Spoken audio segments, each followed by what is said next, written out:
সবর এমন একটা জিনিস, এমন একটা হাতিয়ার যা কখনো পরাজিত হয় না। সবরকে আল্লাহ তাআলা এমন এক শক্তি দিয়েছেন যা কখনো দুর্বল হয় না। এ সবরকে আল্লাহ তাআলা এমন এক তীর বানিয়েছেন যা কখনো লক্ষ্য ভ্রষ্ট হয় না। সবরকে আল্লাহ তাআলা এমন একটি দুর্গ বানিয়েছেন যা কখনো ধ্বংস হয় না। সবর এবং সাকসেস, ধৈর্য এবং সফলতা হচ্ছে দুইটা সহোদর ভাইয়ের মতো। যে ধৈর্যশীল হবে সে সফল হবে, এখানে কোনো সন্দেহ নাই। ঠিক কেনা বলো যুবক ভাইয়েরা? এবার আসেন, সবর কতটা দামি, কতটা গুরুত্বপূর্ণ কোরআন থেকে আমরা দলিল সহকারে আজকে জেনে যাব।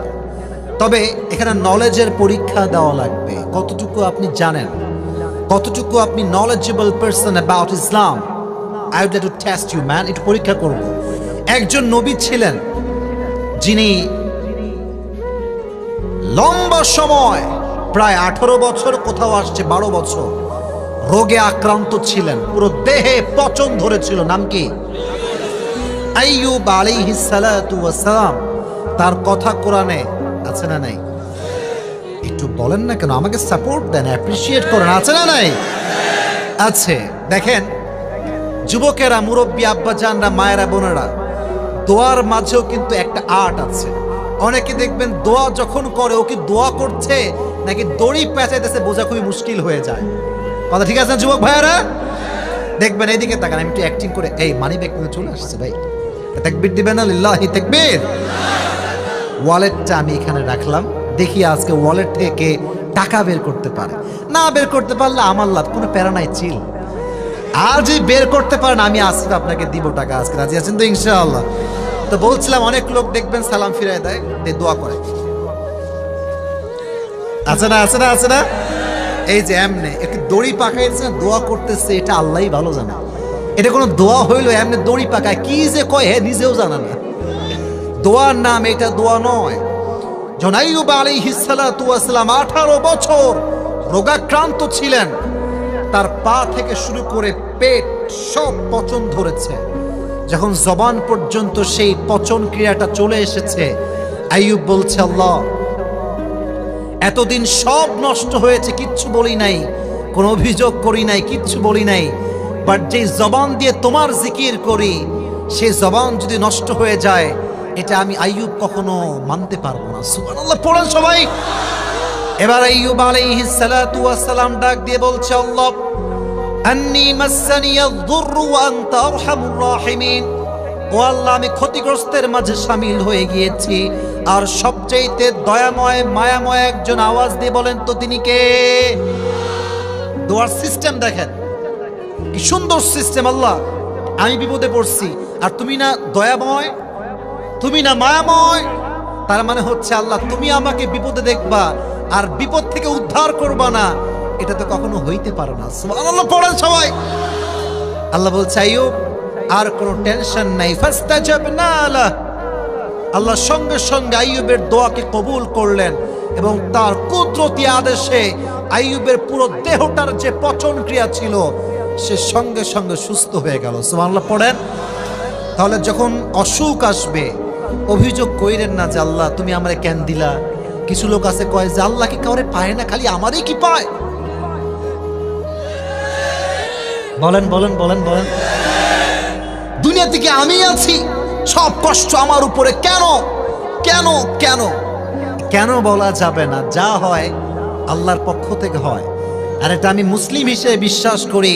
আল্লাহ যা নিয়ে যাবে তার চাইতে অধিক গুণ বাড়ায় আল্লাহ আমাকে দান করবে। ঠিক আছে যুবক ভাইরা কথাটা? সাবের, you must have to be patient in every kind of situation.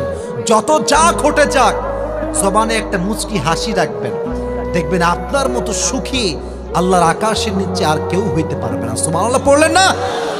আচ্ছা, কুড়িগ্রামের ভাইয়েরা, আমাদের দেশের নাম কি? গর্বের সঙ্গে বলেন, দেশের নামটা কি? আচ্ছা জানেন, আমি জানি, বাট মজলিসটাকে অ্যাক্টিভ রাখার জন্য আই এম আস্কিং ইউ, বলেন তো এই পুরো দেশের রাজধানীর নামটা কি? আপনার বললেন না যে ঢাকা আমাদের দেশের রাজধানী। আমি বোঝাচ্ছি সবরটা কতটা জরুরি। আপনারা ঢাকার রাজধানীর গুলশানের নাম শুনেছেন? বলেন, শুনছেন না নাম? আচ্ছা, বনানীর নাম শুনেছেন সবাই? আরও আছে ধানমন্ডি, নাম শুনছেন সবাই? আমরা ওখানে প্রায়ই যাই, কাজের সূত্রে যাওয়া হয়, গুলশানে প্রায় যাওয়া হয়। এখন কেন বলছি জানেন? It's not like a show off man, বোঝানোর কিছু বিষয় আছে। আপনি কুড়িগ্রামের সামান্য ছোট্ট একটা গ্রামে 20 ঘরে থাকেন, নামই তো কুড়িগ্রাম। আমরা ছোট্ট ঘরে বসবাস করি, হয়তো বা কারো বড় ঘর, কারো ছোট ঘর। যদি আপনি গুলশানে যান, আপনাদের এই রংপুরের যে বিশ্ব রোডটা আছে, এদিকে যে বিশ্ব রোডটা দেখবেন, গিয়ে 2 ঘন্টা দাঁড়াবেন, দেখবেন কোনো রেঞ্জ রোভার নাই, বিএমডাব্লিউ নাই, মার্সিডিজ নাই। এক্সেপশনাল মাঝে মাঝে একটা বিএমডাব্লিউ গেলে যেতেও পারে, it could be happen, but I am not sure. But গুলশানে যাবেন, যে এলাকায় ঢুকবেন, যে গলিতে ঢুকবেন, রোডের পাশে দাঁড়াইলে দেখবেন প্রত্যেকটা সেকেন্ডে সেকেন্ডে ওই রাস্তা দিয়ে বিএমডাব্লিউ যায়, মার্সিডিজ যায়, অডি যায়, সবচাইতে দামি গাড়ি রোলস রয়েলসও মাঝে মাঝে যায়। কথা বুঝতে হবে যুবক ভাইয়েরা, রোলস রয়েলসে চড়েছে মানেই যে সে সুখী, ব্যাপারটা কিন্তু এরকম নয়। আপনি খবর লাগান, যারা কোটিপতির সন্তান, বাপ নিজেরাই মাঝে মাঝে আমার কল দিয়ে বলে, হুজুর কামাই আমি কোটি টাকা, বাট আমার ছেলে মদই খায় কয়েক কোটি টাকা, আমার বউ মেকআপ করে 20 লাখ টাকার, আর আমাদের যে অসুস্থ শরীর, অপারেশন করতে করতে ইন্ডিয়া যাইতে আর আসতে জীবনের অর্ধেকটাই নষ্ট হয়ে গিয়েছে। ঠিক কিনা বলো যুবকেরা?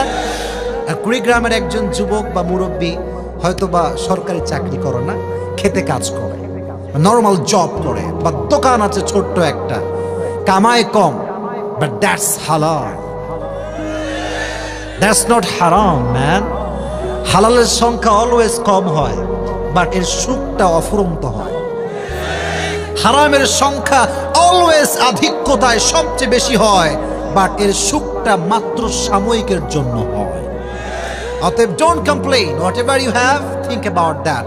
Don't think about whatever you don't have, you have to think about whatever you have. যা আছে তা নিয়ে ভাববেন যে আল্লাহ আমাকে চোখ দিয়েছে, হাত দিয়েছে, দেখবেন যে মনটা আপনার খুশিতে ভরপুর হয়ে যাবে। আর ভাববেন যে টাকা নাই রে ভাই, R15 নাই, আইফোন নাই, বাড়িতে টাইলস নাই, আপনার পুরো জীবনটা অসুখ দ্বারা ভরপুর হয়ে যাবে। ঠিক কেনা বলেন যুবকেরা? তাহলে ধৈর্যশীল হওয়ার দরকার। আইয়ুব আলাইহিস সালাতু ওয়াস সালামের জীবন থেকে আমরা শিক্ষা পেলাম। আজ থেকে যখনই অসুখ আসবে, সবর করব একজনের জন্য। আওয়াজ দিয়ে বলেন তো তিনি কে?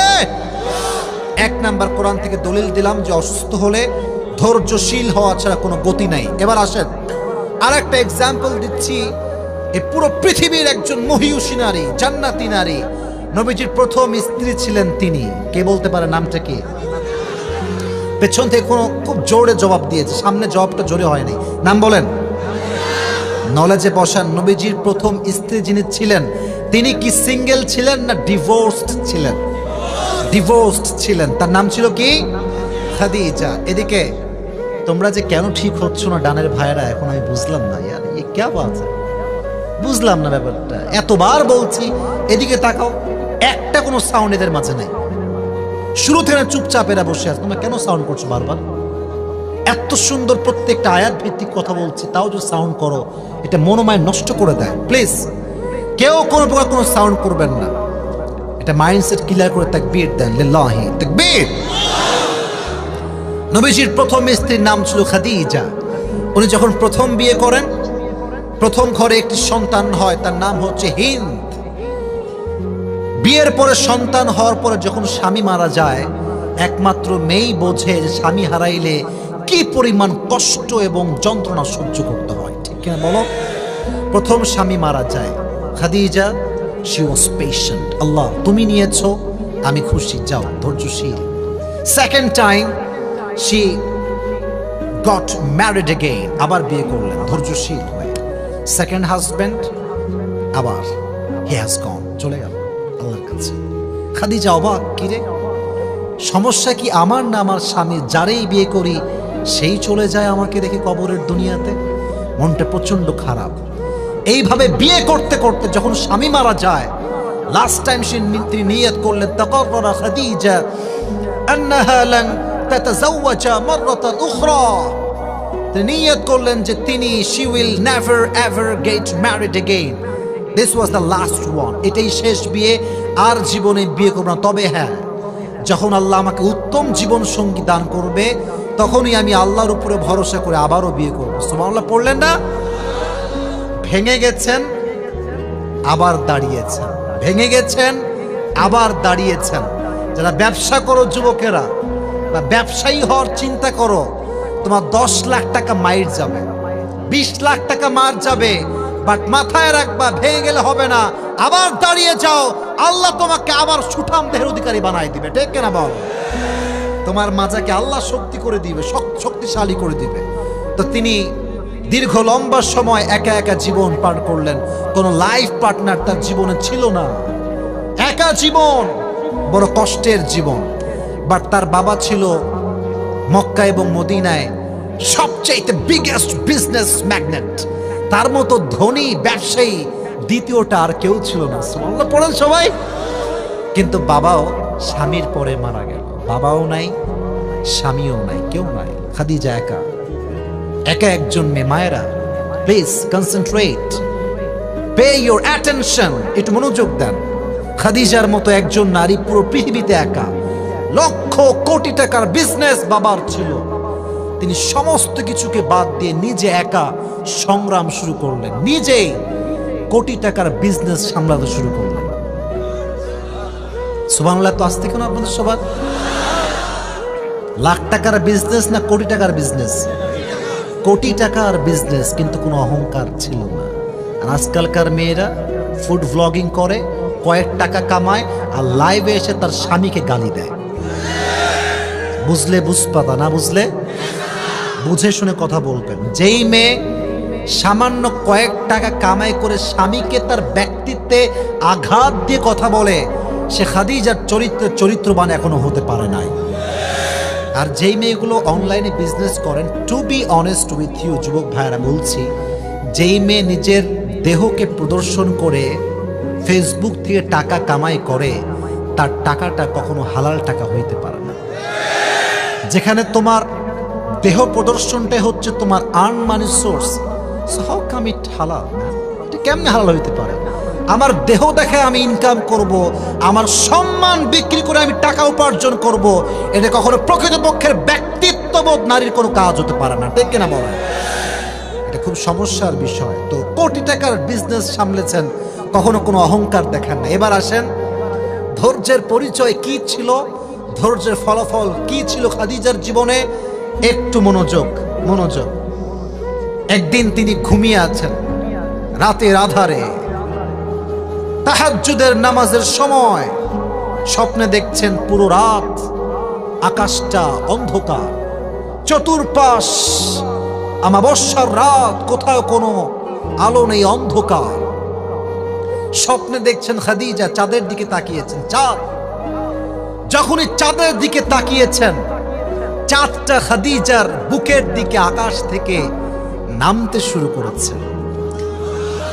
আর চাঁদ যখন আকাশ থেকে নেমে এসেছে, চাঁদের আলোতে পুরো ভুবনটাই আলোকিত হয়ে গিয়েছে। খাদিজা রাদিয়াল্লাহু তাআলা আনহা স্বপ্ন দেখে ঠাস করে লাফ দিয়ে উঠছেন, কি দেখলাম স্বপ্ন এইটা, এটার ব্যাখ্যা কি হতে পারে? সঙ্গে সঙ্গে স্বপ্ন লিখে তার চাচার কাছে গেলেন। তার চাচার কাছে গিয়ে বললেন, হে চাচা, তিনি একজন ধর্মীয় গবেষক ছিলেন এবং স্বপ্নের ব্যাখ্যাও তিনি দিতে পারতেন। ওয়ারাকা বিন নাফেল তার নাম ছিল। চাচা যান, আমি স্বপ্নে দেখেছি যে পূর্ণিমার রাত্রির মতো রাত, চাঁদ যখন নেমে এসেছে, পুরো অন্ধকার জগৎটা চাঁদের আলোতে আলোকিত হয়ে গেছে। সুবহানাল্লাহ, আগেই পড়েন সবাই। চাচা, মা তাবিরু হাদাল হুলম, what is the explanation of this dream? চাচা, এই স্বপ্নের ব্যাখ্যা কি আমাকে এখনই বলেন। এবার চাচা যান খুললেন তাওরাত, খুললেন ইনজিল, ব্যাখ্যা কি হতে পারে? ব্যাখ্যা পড়ে উনি বললেন, Khadija, good news, this is good news for you. কি গুড নিউজ চাচা যান? বলছে যে শেষ নবী যিনি হবে, তিনি তোমার স্বামী হিসেবে কবুল হয়ে গিয়েছে। ওয়েট অ্যান্ড সি, থামো, অপেক্ষা করো। এটা শুনেছে যখন যে শেষ নবী আমার জামাই হবে, একটা মেয়ে যদি জানতে পারে যে আমার জামাই এইরকম হবে, ওই মেয়ের মাঝে বিয়ের একটা নেশা উঠে যাবে। আস্তে ঠিক বললেন কেন আপনার? জোরে বলেন কথা ঠিক আছে না যুবক ভাইয়েরা? প্রত্যেকটা মেয়ে এটা চরিত্রবান যুবককে এক্সপেক্ট করে যে আমার স্বামী যে হবে সে অনেস্ট হবে, চরিত্রবান হবে, টাকা পয়সা কম হলেও চলবে, স্বামী যদি কেয়ারিং হয়, লাভিং হয়, একটা মেয়ে তার পুরো জীবনটা তার স্বামীর জন্য উৎসর্গ করে দেয়। ঠিক কেনা বলো যুবক ভাইয়েরা? তো ভালো মেয়ে এটাকে ডিজার্ভ করে, এক্সপেক্ট করে। তো এটা শোনার পর থেকে খালিদার কোনো ঘুম নাই। কবে আসবে সেই স্বপ্নের যুবক, কবে হবে আমার বিয়ে, আমি আবার বিয়ের পিড়িতে বসতে চাই। সুবহানাল্লাহ পড়েন সবাই। এবার দিনের পরে দিন যায়, নবীর সঙ্গে কোনো সাক্ষাৎ হয় না। কবে আসবে সেই স্বপ্নের যুবক, সেই স্বপ্নের পুরুষ? তিনি স্বপ্ন দেখতে শুরু করলেন। হঠাৎ করে একদিন বাসার ভেতর তিনি বসে আছেন। মুহাম্মদুর রাসূলুল্লাহ সাল্লাল্লাহু আলাইহি ওয়াসাল্লাম সেই যুগের সবচাইতে বিশ্বস্ত যুবক ছিলেন। আল আমিন আহমদ বড় বিশ্বস্ত, সে কোন বন্ধু বলো বড় বিশ্বস্ত। ঠিক না বলেন যুবক ভাইয়ারা? কার কাছে মন খুলে দেয়া যায়, কার কাছে প্রাণ খুলে বলা যায়, হওয়া যায় বেশি আশ্বস্ত। ঠিক না বলেন যুবকেরা? The prophet was the most trusted worthy personality ever in the world. তার মতো বিশ্বস্ত যুবক আল আমিন আল্লাহর জমিনে দ্বিতীয়টা আর কেউ হইতে পারে না। সুবহানাল্লাহ পড়ার সময় তো বিজনেসের পারপাসে ওনার সঙ্গে দেখা। এবার কথাগুলো শুনলে হবে না, আমার চেহারার দিকে দেখতে হবে। আমার চেহারা, ফেশিয়াল এক্সপ্রেশন একটু ফলো করে। খাদিজা ঘরে বসে আছে। হঠাৎ করে মুহাম্মদুর রাসূলুল্লাহ সাল্লাল্লাহু আলাইহি ওয়াসাল্লাম তার বাসায় as a guest, as a business partner entry নিয়েছে। তার বাসায় মেহমান হয়ে আসছে। তো খাদিজা যখন জানালার ফাঁক দিয়ে নবীজির চেহারা দেখেছে, যেই নূরের ঝলক নবীজির চেহারায় ছিল, খাদিজার মনে অর্ধেক বিশ্বাস উঠে গিয়েছে, মানে চলে আসছে যে এটাই মনে হয় আমার স্বামী। এত সুন্দর চেহারা নবীজির। But she was not 100% confirm that he is the last Messenger. উনি কনফার্ম ছিলেন না যে ইনিই শেষ নবী। তো তিনি তাওরাত খুললেন, ইনজিল খুললেন, তিনি পড়তে শুরু করলেন যে how will be the look of last Messenger Muhammad সাল্লাল্লাহু আলাইহি ওয়াসাল্লাম। শেষ নবীর দেহ কেমন হবে, তার ফিগার কেমন হবে, তার বডি স্ট্রাকচার কেমন হবে, চেহারার রং কেমন হবে। ওখানে লেখা আছে নবীর গায়ের চেহারার রং হবে সাদা নয়, কালো নয়, শ্যামবর্ণ নয়। নবীর চেহারা হবে মালিহ, লাবণ্যময়, সুন্দর। সুবহানাল্লাহ শুনি নাই তো? জোরে সোরে সুবহানাল্লাহ। উনি পড়লেন যে নবীজির হাইট মানে কি, লম্বায় কতটুকু হচ্ছে, উঁচুতে কতটুকু। তিনি পড়লেন নবীজির হাইট হবে কেমন, গুঠুও হবেন না, লম্বাও হবেন না, তিনি হবেন কানা রাবআতাম মিনাল কওম, মিডিয়াম অফ হাইট, নিদার টল নর শর্ট। খুব বেশি গুটু হইলে মাইয়েরা বিয়ে করতে চায় না, আবার খুব বেশি লম্বা হইলে তাল গাছ মনে হয়। ঠিক কেনা বলো যুবকেরা? নবীজি তাল গাছের মতো লম্বা নয়, আবার গুঠুর মতো বাঠু নয়। তিনি ছিলেন মিডিয়াম অফ সাইজ, সুদর্শন যুবক, এবং তিনি ছিলেন একদম মাঝারি গড়নের একজন মানুষ। সুবহানাল্লাহ পড়েন সবাই। এবার তিনি পড়লেন যে চুলের কাটিংটা কেমন হবে, চুল, how will be the haircut. উনি পড়লেন যে নবীজির চুলের মাঝখানে থাকবে। আচ্ছা, আপনারা সবাই কাজী নজরুল ইসলামের নাম শুনেছেন? মুরব্বী আব্বাজান, যুবক ভাইরা, ফেসবুকে ছবি দেখবেন যে ওনার ছবিতে দেখবেন মাঝখানে একটা কি আছে, সীতা বা স্মৃতি আছে। আছে না নাই যুবক ভাইরা, বলো আমাকে? আছে। তো লেখা আছে শেষ নবীর চুলের মাঝখানে স্মৃতি হবে, আর তার পেছনের চুলটা হবে বিশাল লম্বা লম্বা চুল, যেটাকে আমরা বলি বাবরি কাটিং। সুবহানাল্লাহ পড়লেন না সবাই? তো তাকায় দেখছে যে মাশাআল্লাহ চুলের মাঝখানে স্মৃতি আছে, পেছনে বাবরি কাটিং, চেহারা লাবণ্যময় সুন্দর, হাইট হচ্ছে মিডিয়াম। নবীজি কপালটা কেমন হবে? প্রশস্ত কপাল। নাক কেমন হবে? আশাম্মুল আনফ, লম্বা নাক হবে। উনি চেহারার প্রত্যেকটা আকৃতি যেমনটা পড়লেন তাওরাত এবং ইনজিলে, কাটায় কাটায় নবীর চেহারার সঙ্গে মিলে গেল। এবার তিনি 100% কনফার্ম হয়ে গেলেন যে এটাই তো শেষ নবী, তার সঙ্গে আমার বিয়ে হবে। খুশিতে তিনি আনন্দ ফুর্তি করতে শুরু করলেন। বাট একজন ছেলে একজন মেয়েকে পছন্দ করলে যত সহজে বলতে পারে, একজন মেয়ে কিন্তু তত সহজে বলতে পারে না। মেয়েদের বাধা একটু বেশি হয়, যেহেতু মেয়েরা একটু লজ্জাশীল বেশি হয়। তো খাদিজা ভাবছে কি করা যায়, আমি যে তারে বিয়ে করতে চাই, প্রস্তাবটা কেমনে পাঠাবো। আচ্ছা, আমার কথা বুঝতে কোনো সমস্যা হচ্ছে নাকি আপনাদের ভাইরা? বলেন, সমস্যা হচ্ছে আপনাদের? প্রস্তাব কেমনে পাঠাবো আমি? তো ওনার একজন দাসী ছিল, তার নাম ছিল নাফিসা। নাম বলতে হবে কুড়িগ্রামের ভাইরা, নাম ছিল কি? নাফিসা। একটু বয়স্কা মহিলা ছিলেন, একটু বয়স্ক। বলছে, নাফিসা শোনেন, একটা আবদার রাখবেন? বলছে, বলেন। বলছে, এই যে যুবকটা আসছে না, সুঠাম দেহের অধিকারী, the most handsome personality that I have ever seen in my life, এত সুদর্শন যুবক তো আমি জীবনেও দেখি নাই। এটা আমার ভালো লাগছে, বিয়ে করতে চাই। তো আমি তো বলতে পারবো না, I need your help, please আপনি আমার পক্ষ থেকে প্রপোজালটা তার কাছে পৌঁছায় দেন। তো নবীজি বাসায় আসছে ফিরে ব্যবসার কাছ থেকে। তো নাফিসা আসছে তার ঘরে, নক করেছে গেট, আইনা মুহাম্মদ। তখন তিনি নবুয়ত এখনো পান নাই। নবীজি বের হয়ে আসছে, সালাম দিয়েছে। কি হয়েছে বোন, আপনি আসছেন কেন? বলছে, আপনি কেমন আছেন? বলছে, আলহামদুলিল্লাহ ভালো আছি। বলছে, আপনি মাইন্ড করবেন না তো একটা কথা বলতে পারি, একটু প্রশ্ন করা যাবে? নবীজি তো ভালো মনের মানুষ, ভালো মনের মানুষ কখনো মানুষকে খালি হাতে ফিরিয়ে দেয় না। নবীজি বলছে, অবশ্যই, ওয়াই নট, প্লিজ বলেন কি বলবেন। আচ্ছা, আপনি বিয়ে করেন না কেন? দেখতে মাশাআল্লাহ সুন্দর আছেন, সুঠাম দেহের মানুষ, বিয়ে করেন না কেন? বলছে, কি বিয়ে করব, টাকা পয়সা নাই। সত্য কথা, এটা হাদিস থেকে বলতেছে। নবীজি বলছে, আমার কাছে সেই সামর্থ্য নাই যে আমি কাউকে বিয়ে করে ঘরে নিয়ে এসে তাকে ভরণ পোষণ দিব। তো নাফিসা ঝোপ বুঝে কোপ মারছে, জায়গা মতো কাজ। বলছে, তাই টাকা পয়সা নাই? নো টেনশন ম্যান, তোমার কাছে একটা আবদার করছি, যদি তোমার কাছে এটা মাইন্ডের বিষয় নয়, আমাকে একটু সুযোগ দাও। বলছে, বলেন। আমার কাছে এমন একজন নারী আছে, তাকে তুমি যদি বিয়ে করো, ভরণ পোষণ দেওয়া লাগবে না, কাপড় দেওয়া লাগবে না, বাড়ি দেওয়া লাগবে না, খাবারও দিতে হবে না, বরং তুমি তাকে বিয়ে করলে প্রত্যেকটা জিনিস সে তোমাকে পাই টু পাই হিসাব করে আরো বাড়িয়ে দিবে। নবীজি বলছে, কি, ইজ দিস রিয়েলি পসিবল? এই যুগে এমন মেয়ে যে আমারে বসায় বসায় খাওয়াইতে চাইবে, এই মেয়ে কই পাওয়া যাবে যে আমাকে হেল্প করবে আমার কাছে? তো বলছে, আছে। বলছে, তার নাম কি? ইসমুহা। বলছে, ইসমুহা খাদিজা। সুবহানাল্লাহ পড়েন সবাই। তো মজার বিষয় হচ্ছে, নবীজি খাদিজা রাদিয়াল্লাহু তাআলা আনহাকে ব্যবসায়ী নারী হিসেবে চিনতেন এবং তিনি খাদিজাকে আগে থেকেই মনে মনে পছন্দ করতেন। না সুবহানাল্লাহ, জোরে জোরে সুবহানাল্লাহ পড়েন। এবার নবীজি ডাক দিয়ে বলছেন, নাফিসা, প্রস্তাব তো ঠিকঠাক আছে, বাট আমি তো একা মানুষ নয়, আমার চাচা আছে, তার নাম হচ্ছে আবু তালেব।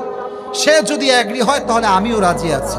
তো ঠিক আছে, তাহলে তাই হোক, তুমি তোমার চাচাকে নিয়ে আসো আমাদের বাসায়, আমরা কথা বলবো, মিটিং হবে আমাদের মাঝে। তো মিটিং বসলো, মাশাআল্লাহ, মিটিং এ ডিল ফাইনাল হয়ে গেল, অমুক দিনে খাদিজার সঙ্গে নবীজির বিবাহ হবে, ডেট ফাইনাল। সবাই আসলো, আর একটা পরামর্শ মাঝখানে দিয়ে দিই, এখানে আমার অনেক আব্বাজানরা আছেন, সামনে অনেক মুরব্বীরা আছেন, এখানে অনেক মায়েরা আছেন। বিয়ের আয়োজন যত ছোট হবে তত বেশি বরকত হবে। আর নিজের বিয়ে নিজে খাবা ভাই, এনজয়। নিজের বিয়ে নিজে খাবা, বাপ খাবে, মা খাবে, বউ খাবে।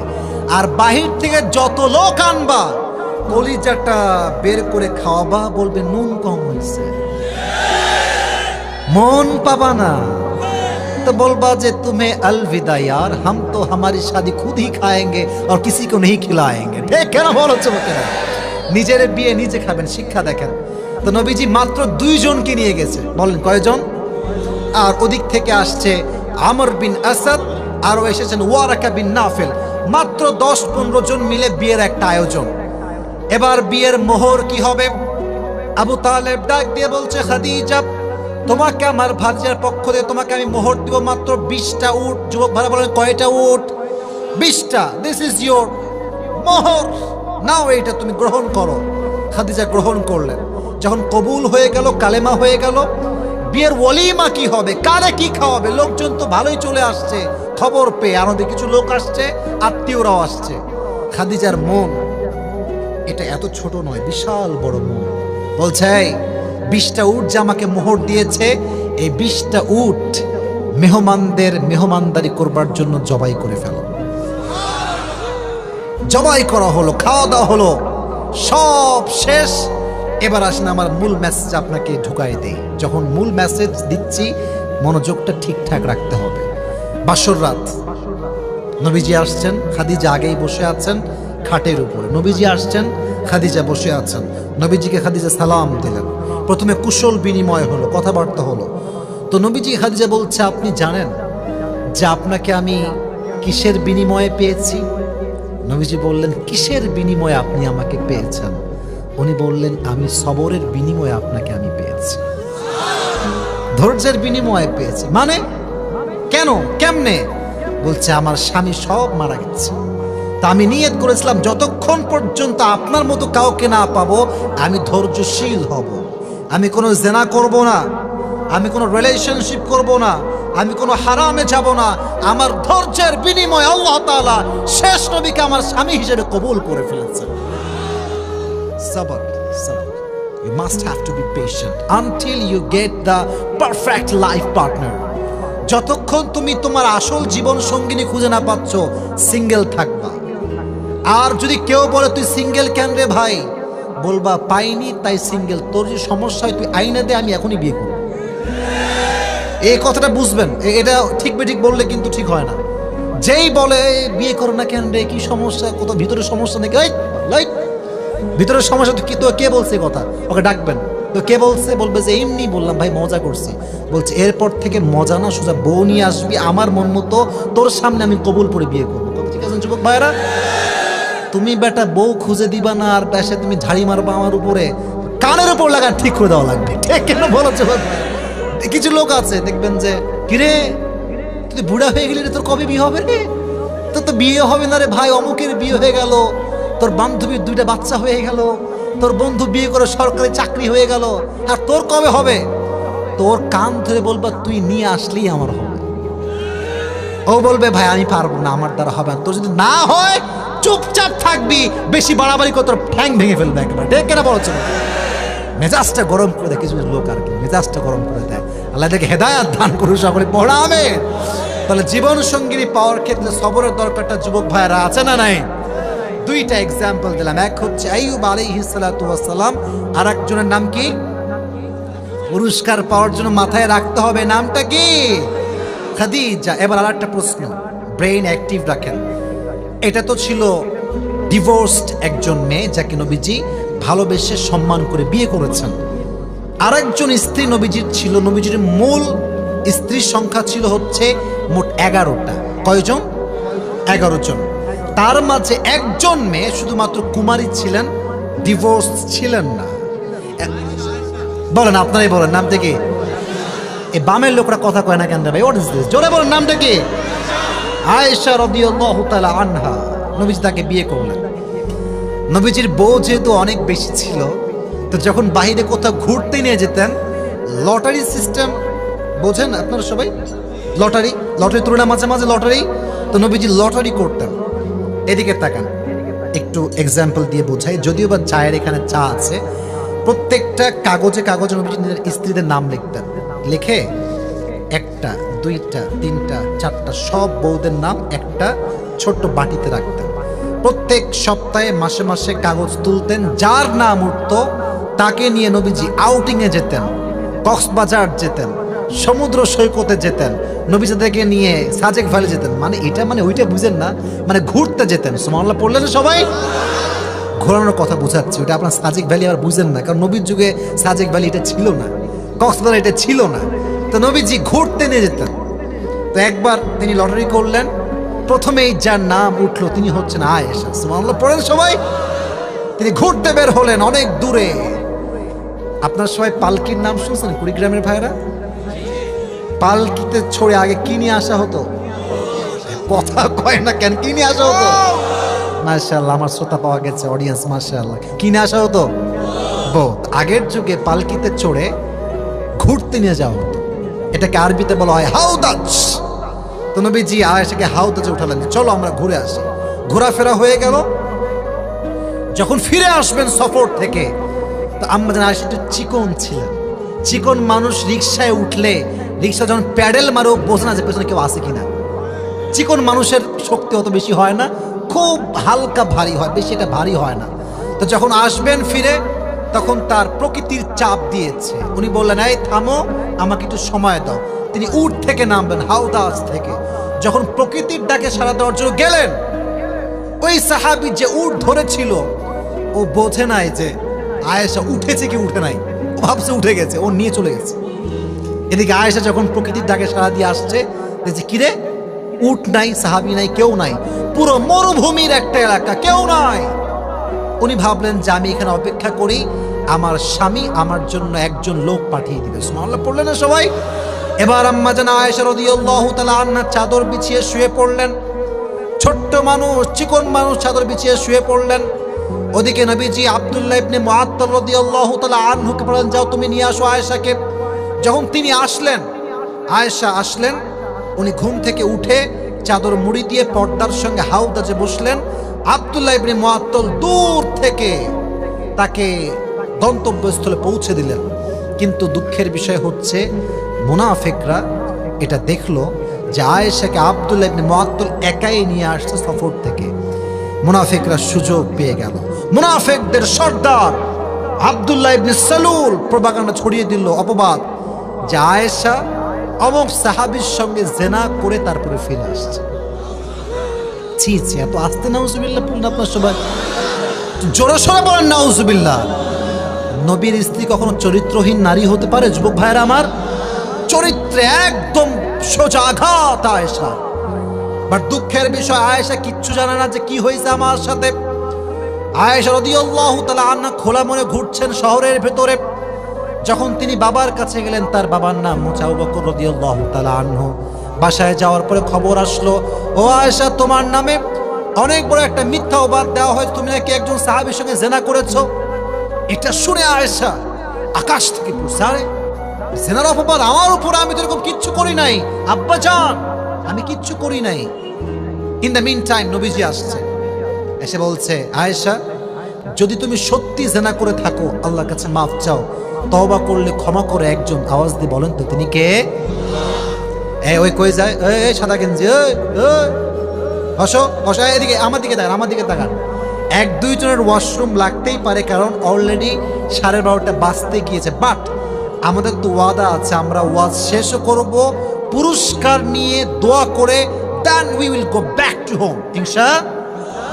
নাকি আপনারা বলছেন যে এখন শেষ করতে হবে? কোনটা? ওয়াজ চলবে তো ইনশাআল্লাহ। আমি কিন্তু হাদিস শেষ করতে পারি না। এবার দেখেন, নবীজি এবার আয়েশার কাছে বলছে, আয়েশা তওবা করো আল্লাহর কাছে। নবীজিকে আয়েশা বলছে, নবী আপনি আমাকে বিশ্বাস করেন না যে আমি এই কাজ করি নাই? বলছে, না না বিশ্বাস করি, কোনো সমস্যা নেই, এবার তুমি তওবা করে ফেলো। বলে, না আমি তওবা করবো না, কারণ আমি যে গুনাহ করিনি আমি তার তওবা কেমন করে করব? একটু অপেক্ষা করে, আমি সবরের পরিচয় দিলাম। ধৈর্যশীল হলেন তিনি।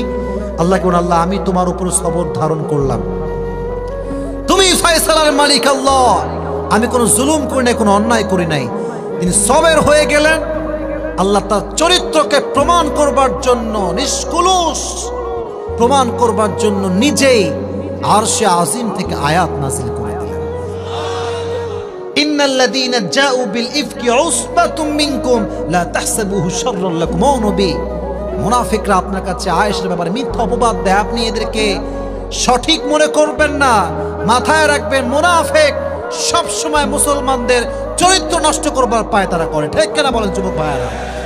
আমি আয়েশার চরিত্র রক্ষা করব, আয়েশা এমন কোনো কাজ করে নাই। তো আয়েশাকে যখন মিথ্যা অপবাদ দেওয়া হয়েছে, তিনি কি এমনি উল্টায় পড়ছেন না ধৈর্য ধারণ করেছেন? ধৈর্যের ফলাফল কি হয়েছে?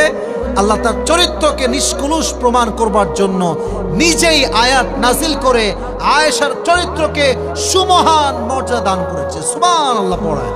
তাহলে 3 নাম্বার আমরা হাদিস থেকে শুনলাম, কে অপবাদ দিলে চুপচাপ থাকবেন। দেখবেন অনেক লোক এখানে আসছেন, যুবকেরা আসছেন, মুরব্বীরা আসছেন। অনেক যুবক, সত্য কথা বলছি, তারা আসলে কোনো প্রেম করে না, কোনো রিলেশন করে না।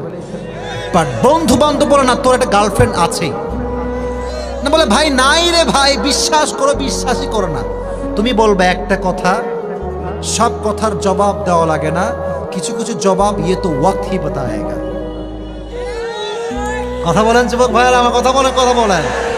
সব জবাব নিজে দিতে হয় না, কিছু জবাব সময়কে দিতে হয়, কারণ সময় এমন একটা জিনিস ঘোরে আর কে কেমন, কার চরিত্র কেমন জবাব দিয়ে দেয়, ঠিক কেনা বলো যুবক ভাইয়ারা। এবার আসেন শেষ হাদিসটা শোনাই। আপনারা রাত প্রায় 12টা বাজে গিয়েছে, হয়তো বুঝাচ্ছেন হুজুর আমাদের মাজা ব্যথা হয়ে গিয়েছে নাকি। আপনারা কি চান যে আমি ওয়াজটা শেষ পর্যন্ত করি?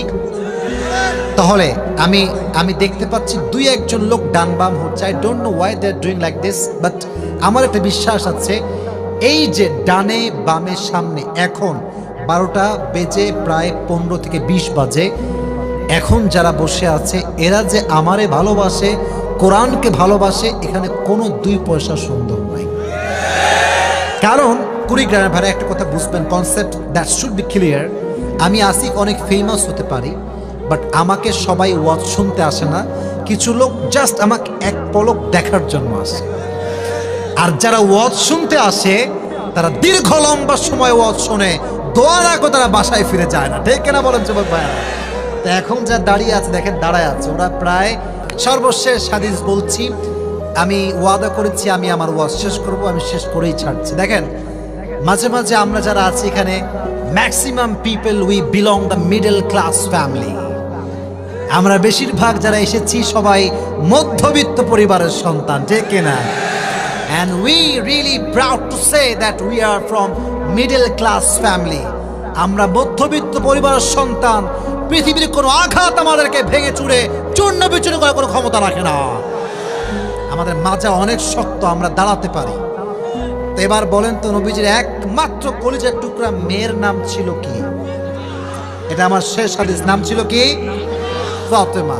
আরেকটা প্রশ্ন করি বোঝাবার স্বার্থে, এটার মানে এটা নয় যে বাধাবো আপনাদেরকে প্রশ্ন করে, না না না, এটাই উদ্দেশ্য না। ফাতেমার স্বামীর নাম ছিল কি? আলী। তাদের গর্ভে দুটি সন্তান এসেছিল, এক দুইজন সন্তান। আচ্ছা, মাঝে মাঝে আমাদের মধ্যবিত্ত পরিবারে অভাব আছে না নাই? অভাব মাঝে মাঝে আসে, মনে হয় যে আর কোনো অভাব পূরণ হবে না, অনেক কষ্ট হয়। একবার আলী রাদিয়াল্লাহু তাআলা আনহু ঘরে বসে আছেন এবং ফাতেমাও বসে আছেন, বাট 3 দিন যাবত ঘরে কোনো চুলা জ্বলে নাই, কোনো খাবার নাই, ভাত নাই, চাল নাই, ডাল নাই। ফাতেমা ডাক দিয়ে বলছে, আলী করা যায় কি, আমাদের বাসাতে কোনো খাবার দাবার নাই, আমার তো অনেক কষ্ট হচ্ছে। এবার আলী রাদিয়াল্লাহু তাআলা আনহু ডাক দিয়ে বলছেন, ফাতেমা তোমার আব্বাদের কাছে তুমি যাও, গিয়ে বলো আব্বাদের এই অবস্থা, আমাদের ফ্যামিলি, আমাদের কিছু দান করেন। তুমি যাও, তুমি বাবার কাছে গেলে আব্বা তোমাকে কোনো খালি হাতে ফিরিয়ে দিবে না, যাও বাবার কাছে কিছু চেয়ে নিয়ে আসো আমাদের সংসারের জন্য। তো ফাতেমা নবীর কাছে আসছে, যখনই গেট নক করেছেন, নবীজির স্বভাব চোর, যখনই ফাতেমা আসতো নবীজি নিজেই ফাতেমাকে সালাম পেশ করতেন। এক, সালাম পেশ করতেন। 2, নবীজি নিজে তার হাত ধরতেন, হাত ধরে নিজে নিয়ে আসতেন, খাটে বসাতেন, তারপর নবীজি নিজে বসতেন তার পাশে। সবার বাবারা বোঝেন ব্যবহার কাকে বলে, ভালোবাসা কাকে বলে। তো যখন ফাতেমা এসেছে, চেহারা দেখেই বুঝে গিয়েছে নবীজি আমার মেয়ে অভাবের ভিতরে আছে। তাও বলছে, আম্মাজান তোমার কি হয়েছে, কি সমস্যা? বলছে, আব্বাজান 3 দিন যাবত বাসায় কোনো ডাল নাই, চাল নাই, ভাত নাই, কিছু দান করেন। এবার আব্বাজান পরীক্ষা শুরু করেছে, বলছে, এই ফাতেমা শোনো, আমার কাছে 5টা দোয়া আছে আর 5টা বকরি আছে, which one you wanna take? তুমি কোনটা নিবা, 5টা দোয়া নিবা না 5টা বকরি নিবা? ফাতেমা বুঝে গিয়েছে আব্বা আমার সবরের পরীক্ষা নিচ্ছে, ধৈর্যের পরীক্ষা নিচ্ছে আমার আব্বাজান। ফাতেমা বলছে, আব্বাজান আমি কোনো 5টা বকরি চাই না, আমাকে 5টা দোয়া শিখাইলে আমি ফাতেমা খুশি হয়ে যাব। তো বলছে, ঠিক আছে, খুব খুশি হলাম তোমার ধৈর্য দেখে, তুমি আমার সঙ্গে পড়ো। আপনারাও পড়েন, একটু কাশি দেন, আমার সঙ্গে একটু দোয়াটা পড়েন, সকলেই পড়েন। ইয়া আউয়ালাল আউয়ালিন, আওয়াজ, ইয়া আউয়ালাল আউয়ালিন, ইয়া আখিরাল আখিরিন, ইয়া যাল কুওয়াতিল মাতিন, ইয়া রাহিমাল মাসাকিন। এবার একটু জোরে সোরে আওয়াজ দিয়ে পড়বেন, ইয়া আরহামার রাহিমিন। এই 5টা শব্দের দোয়া যে ব্যক্তি অভাবে অনটনে বেশি বেশি পাঠ করবে, আল্লাহ তার অভাব কুদরতি হাতেই নিমিষেই দূর করে দিবেন। ফাতেমা এবার খালি হাতে ফিরে আসছে আলীর কাছে, but Ali was completely hungry man, খুব ক্ষুধা, গেটের কাছে দাঁড়ায় আছে, ফাতেমা আসবে কখন। তো দেখছে দূর থেকে ফাতেমা আসছে, বাট হাতে কোনো ব্যাগ ট্যাগ কিছু নাই, চাল ডাল কিছু নাই, খালি হাতে আসছে। দেখে আলীর, মানুষের খিদা থাকলে মাথা ঠিক থাকে না, বল না যে পেট শান্তি, তো পেটের যার শান্তি নেই তার কোনো কিছু শান্তি নাই। তো খেপে গেছে, ফাতেমা তোমারে পাঠাইলাম চাল ডাল নিয়ে আসবা, হোয়াট ইজ দিস, তোমার হাতে তো কিছুই নাই, খালি হাতে কেন আসছো তুমি আমার কাছে? বলছে আলী, আমি তো খালি হাতে আসি নাই, যাহাবতু লিদ-দুনিয়া ওয়া জিতু বিল আখিরা, আমি তো নবীর কাছে দুনিয়া চাওয়ার জন্য গিয়েছিলাম, আমার আব্বাজান আমার 2 হাতে পুরো আখিরাত দিয়ে বিদায় দিয়ে দিয়েছে, আমার এই হাতে আখিরাত আছে। বলছে কি আখিরাত? বলছে 5টা দোয়া শিখে আসছে। সুবহানাল্লাহ, সবাই পড়েন। বাট আলী তো আলী বলছে ঠিক আছে, এবার আমি একটু যে ট্রাই করার চেষ্টা করি, একটু ট্রাই করি, দেখি কিছু দেয় কিনা। তো এবার আলী যখন গিয়েছে, নবীজি বলছে জামাই আসো আসো, কি হয়েছে বলো, এদিকে আসো, কি হয়েছে? বলছে আসলে আব্বাজান এই সমস্যা, খাবার দাবার কিছু নাই, অভাব, সবর তো আর কোলায় না, দেন না কিছু আমাদের জন্য। তো নবীজি আবার সবরের পরীক্ষা নিচ্ছেন। বলছে শোনো আলী, আমার কাছে 5000 বকরি আছে আর 5টা শব্দের দোয়া আছে, which one you want take, তুমি কোনটা নিবা বলো। আলী বুঝে গেছে নবীজি তো এবার আমারও পরীক্ষা নিচ্ছে সবরের। তো আলী বলছে নবী হ্যাঁ, 5000 বকরি লাগবে না, 5টা দোয়া শিখাইলে আমি আলী খুশি হয়ে যাব। তিনিও 5টা দোয়া শিখে বাসায় ফিরে আসলেন এবং সবচেয়ে অবাক করা বিষয়, তারা ধৈর্য ধারণ করলেন, অভিযোগ করলেন না। কিছুদিনের মাঝেই আল্লাহ সংসারে এত বরকত দিলেন, এত রিজিক দিলেন, যে আলী বলছে আরে এত রিজিক তো আমি আমার জীবনে কখনো দেখি নাই। সুবহানাল্লাহ, ধৈর্য। অতএব যখনই অভাব আসবে, ডোন্ট বি আপসেট। মধ্যবিত্ত পরিবারের সন্তানদের জন্য একটা গুড নিউজ, হাদিসে আসছে গরিবরা বড়লোকের চাইতে 500 বছর আগে জান্নাতে প্রবেশ করবে। Are you happy? Are you happy now? 500 বছর আগে জান্নাত। মাথায় রাখবেন, যার টাকা যত বেশি না, তার হিসাব তত বেশি। হ্যাঁ, তুই কামাইছিস কই থেকে? আল্লাহ এটা কামাইছি চাকরি করে। তোর চাকরি কয় টাকা বেতনের? আল্লাহ মাত্র 50,000। তোর 10 কোটি কই থেকে আসলো? বলছে আল্লাহ সরকারি চাকরি তো একটু মাঝে মাঝে মাল পানি খাইছে। কথা কয় না কেন রে, কথা কয় না কেন যুবক ভাইরা? তো ইটস নট আ মাল পানি, ইটস কল্ড হাদিয়া। এটা হচ্ছে চোরের উপরে বাটপারি। মাঝে মাঝে পুলিশরা কি বলবে জানেন? বলছে আমরা কোনো ঘুষ টুস খাই না, 500 টাকা হাদিয়া দিলেই আমরা খুশি। হাদিয়া কই থেকে আসলো? এটা ঘুষটার নামই হচ্ছে হাদিয়া। ঠিক কেনা বলো যুবকেরা? তো মাথায় রাখবেন, ধৈর্যশীল হতে হবে, বেঈমানি করা যাবে না। যত অভাব তত আল্লাহ খুশি। ওয়ালানাবলুওয়ান্নাকুম বিশাইইন মিনাল খাউফি ওয়াল জু'i ওয়া নাকসিম মিনাল আমওয়ালি ওয়াল আনফুসি ওয়াস সামারাত ওয়া বাশশিরিস সাবিরিন। আল্লাহ বলছে আমি সব দিক থেকে পরীক্ষা করব, টাকা দিয়ে, মাল দিয়ে, সম্পদ দিয়ে, তোমাকে ক্ষুধা দিয়ে, ক্ষতি দিয়ে, জান দিয়ে, মাল দিয়ে, সব দিক থেকে আমি আল্লাহ পরীক্ষা করব। যে তুমি ধৈর্যশীল হও, ওয়া বাশশিরিস সাবিরিন, তবে তুমি জান্নাতের সুসংবাদ নিয়ে বাসায় ফিরে যাও। তাহলে প্রত্যেকটা সিচুয়েশনে একটা গুণ, এই তো ওয়াজ শেষের দিকে চলে আসছি, আমাকে এবার বাঘের বাচ্চার মতো জবাব দিতে হবে। একটা গুণ, নামটা কি? সবর। বলেন সবাই, বলেন নামটা কি? সবর মানে ধৈর্য। সবর মানে কি? ধৈর্য। এবার আসেন, পুরো ওয়াজটা আমি রিপিট করছি, just I will share with you the summary of the lecture. সারাংশ, not everything, যা যা বলছি তা নয়, সারাংশ বলছি। এবার আমাকে জবাব দেন, আজকে পুরো ওয়াজের মূল বিষয়বস্তুর নাম কি? পেছনে আমার খুব ভালো অডিয়েন্স আছে, বাবা মাশাআল্লাহ। আপনারা বলেন এটার নাম কি? সবর। সবর মানে ধৈর্য। আমি অনেকগুলো হাদিস বলেছি, কোরআন থেকে দলিল দিয়েছি, আমি জাস্ট প্রেসাইজলি কন্টিনিউয়াস প্রসেসে ধাপ ধাপে বলছি। প্রথমে বলেছিলাম একজন নবীর কথা যাকে আল্লাহ তাআলা রোগ দিয়েছেন, বালাই দিয়েছেন। নবীর নামটা ছিল কি? আইয়ুব আলাইহিস সালাতু ওয়াস সালাম। তো ওনার যখন রোগ হয়েছিল উনি কি অভিযোগ করেছেন না সবর করেছেন?